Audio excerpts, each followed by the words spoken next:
Shalom, salam berkat dari kami untuk pendengar sekalian. Saat ini pendengar akan diberkati dengan program Hari Ini Harinya Tuhan bagian yang ke-8. Sebuah program rohani tentang doktrin Alkitab yang menolong kita untuk semakin tertanam dalam kebenaran firman dan bertumbuh dalam kemuliaan. Bersama hambanya, Pendeta Gilbert Lumwendong, STH.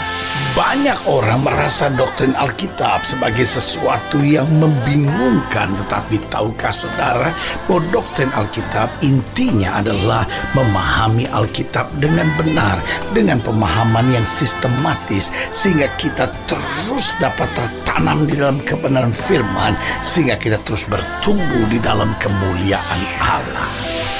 Buka hati saudara sekalian untuk menerima berkat-berkat firman-Nya hari ini. Salah satu masalah yang pasti harus dihadapi oleh setiap orang yang berhasil, setiap orang yang sukses, setiap orang yang maju, setiap orang yang bertumbuh, setiap orang yang mendapat karunia-karunia dari Tuhan adalah perlawanan dari orang-orang yang iri hati. Saudaraku yang kasih dalam Tuhan, apapun yang saudara buat, saudara gak bisa menghindari itu. Kalau saudara sukses, saudara diberkati, saudara maju, saudara bertumbuh, saudara mulai melayani, saudara mulai terima banyak-banyak karunia dari Tuhan, maka saudara harus siapkan diri saudara. Iblis akan jalankan strategi yang sama dari bertahun-tahun. Karena strategi itu tetap dijalankan karena dia tahu persis ini strategi yang paling sukses, yaitu menghadapkan saudara kepada orang-orang yang iri hati. Karena orang-orang yang iri hati akan menghalalkan segala cara hanya dengan tujuan supaya saudara kecewa, supaya saudara lemah, supaya saudara akhirnya lari dari kenyataan ini. Tapi sebagai hamba Allah, saya mau ingatkan buat saudara, orang-orang yang iri hati akan selalu ada di dekat saudara. Tetapi satu hal yang harus saudara jaga, jangan sampai saudara iri hati. Saudara tidak bisa menghalaukan orang supaya tidak iri hati sama saudara, tapi saudara dapat menghalaukan iri hati dari dalam hidup saudara. Karena kalau iri hati hilang dari hati saudara, maka yang ada ketulusan kasih yang sempurna. Haleluya. Selamat datang dalam program kita hari ini, Harinya Tuhan, sebuah program rohani yang membawa kita pada pengenalan akan firman Tuhan, sehingga kita bertumbuh, berakar, berbuah sungguh-sungguh dalam terang firman Tuhan, dan kita menjadikan firman Tuhan sebagai dasar keseharian hidup kita untuk kita melangkah di tengah dunia yang gelap ini, tapi berjalan dalam kepastian anugerah Tuhan. Haleluya. Dan dalam program ini kita memang sedang bicara tentang satu topik penting yang setiap saat kita akan berhadapan, yaitu iri hati. Saudaraku yang kasih dalam Tuhan, di mana ada sukses, di situ ada iri hati. Itu sesuatu yang tidak pernah akan bisa dipisahkan. Kalau saudara mau sukses, saudara harus berani menghadapi iri hati. Kalau saudara ingin mendapat karunia-karunia Allah, saudara harus berani menghadapi orang-orang iri hati. Karena itu paket yang bersamaan. Ketika Allah menturunkan, Allah memberikan kepada kita paket berkat, maka setan menyisipkan iri hati di dalam situ. Sehingga ada saja orang-orang yang nggak selalu harus musuh. Kadang-kala justru teman dekat, kadang-kala saudara sendiri, kadang-kala rekan pelayanan sendiri, kadang-kala bisa iri hati. Itu sebabnya saudaraku yang kasih dalam Tuhan, kita sekali lagi saya ulangi, kita tidak bisa menghalaukan dari sekitar hidup kita orang-orang yang iri hati, tapi kita bisa mengalaukan iri hati dari dalam hati kita. Haleluya. Nah, dalam program ini kita sedang bahas Kisah Rasul pasal 7. Kisah Rasul pasal 7 ayat 1 sampai 19. Ini bicara tentang pembelaan Stefanus. Kisah Rasul pasal 7 ayat 1 sampai 19, demikian firman Tuhan. Kata imam besar, benarkah demikian? Jawab Stefanus, hai saudara-saudara dan bapak-bapak, dengarlah. Allah yang maha mulia telah menampakkan dirinya kepada bapa leluhur kita Abraham ketika ia masih di Mesopotamia, sebelum ia menetap di Haran. Jadi saudaraku yang kasih dalam Tuhan, Stefanus karena mujizat-mujizat yang terjadi, akhirnya dia mulai ditekan oleh orang-orang yang gak suka dengan keberadaan pelayanan Stefanus yang sedikit berbeda dengan ajaran orang Yahudi pada saat umumnya itu. Kenapa?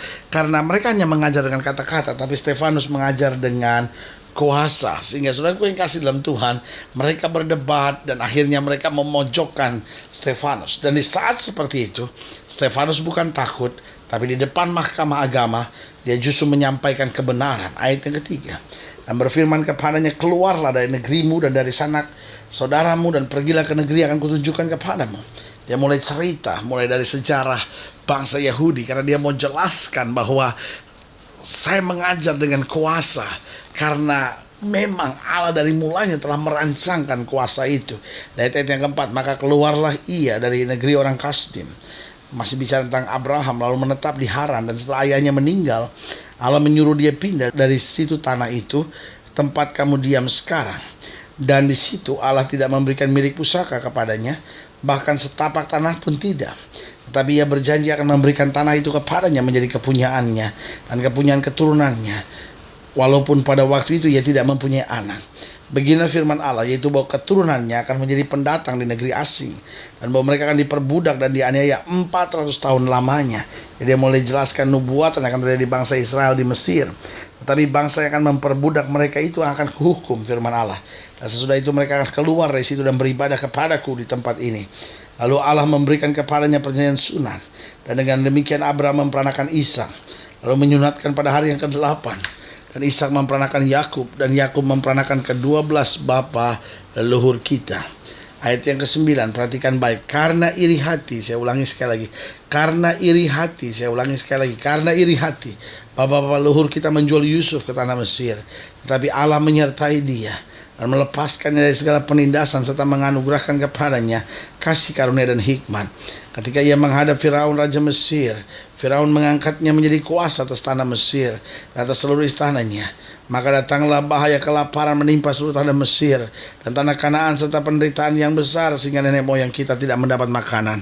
Tetapi ketika Yakub mendengar bahwa di tanah Mesir ada gandum, ia menyuruh nenek moyang kita ke sana. Itulah kunjungan mereka yang pertama. Pada kunjungan mereka yang kedua, Yusuf memperkenalkan dirinya kepada saudara-saudaranya. Lalu ketahuanlah asal usul Yusuf kepada Firaun. Kemudian Yusuf menyuruh menjemput Yakub ayahnya dan semua sanak saudaranya, 75 jiwa banyaknya. Lalu pergilah Yakub ke tanah Mesir. Di situ ia meninggal, ia dan nenek moyang kita. Mayat mereka dipindahkan ke Sikhem dan diletakkan dalam kuburan yang telah dibeli Abraham dengan sejumlah uang perak dari anak-anak Hemor di Sikhem. Ayat yang ke-17. Perhatikan baik, di sini dikatakan, tetapi makin dekat genaplah janji yang diberikan Allah kepada Abraham.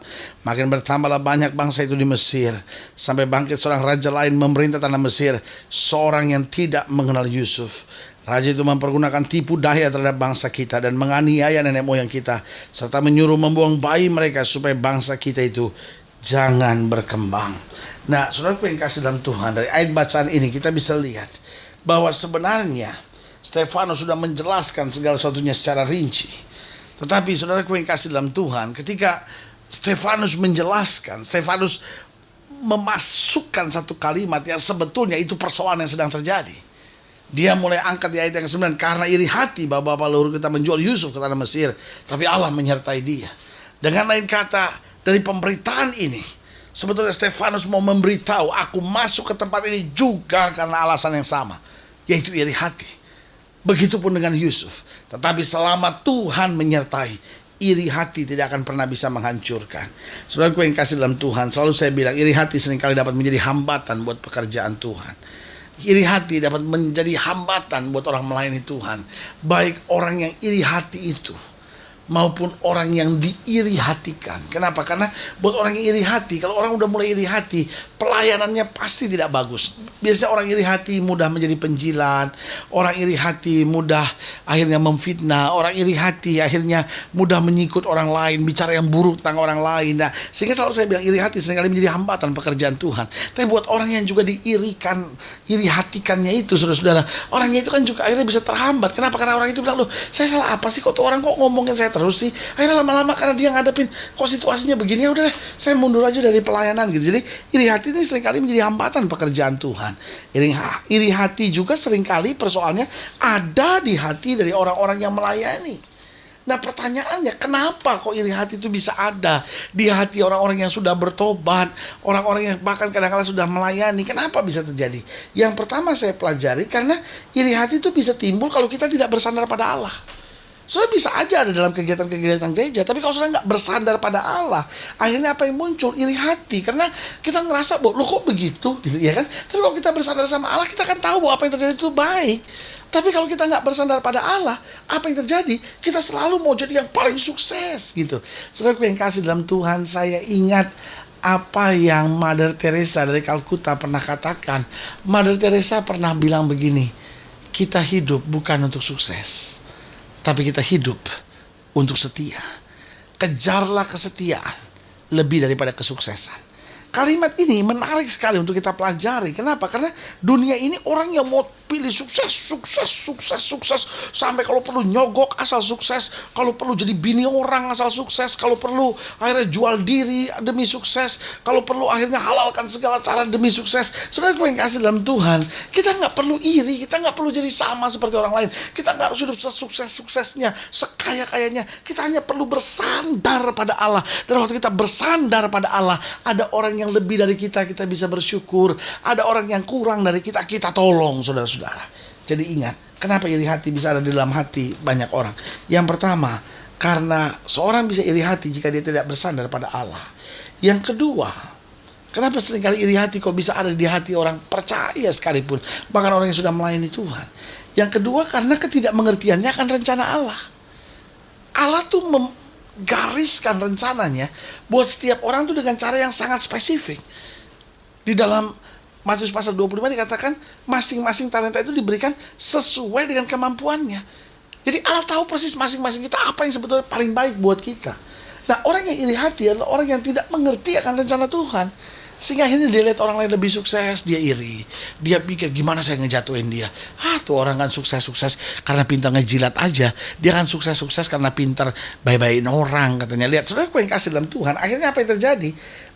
Karena dia tidak mengerti rencana Allah, akhirnya dia justru menyerang segala apa yang terjadi dan terlihat di depannya. Jadi sekali lagi saya ulangi, kenapa ya orang bisa iri hati kalau dia tidak bersandar pada Allah? Yang kedua, kalau dia tidak mengerti pada rencana Allah. Dan yang ketiga, karena kesombongan pribadinya. Saudara, sombong sama iri hati itu akan berjalan bersama-sama. Kenapa? Karena kalau kita sombong, kita mudah sekali iri hati. Orang sombong lihat orang lain lebih hebat, iri. Orang sombong lihat orang lain lebih maju, iri, saudara-saudara. Nah, kalau kita punya kesombongan pribadi, kita akan jadi orang yang selalu hidup dalam iri hati. Berarti dari sini kita bisa belajar. Ada 3 hal penting yang harus ada dalam diri kita. Yang pertama, kita harus bersandar pada Allah. Yang kedua, kita harus mengerti akan rencana Allah.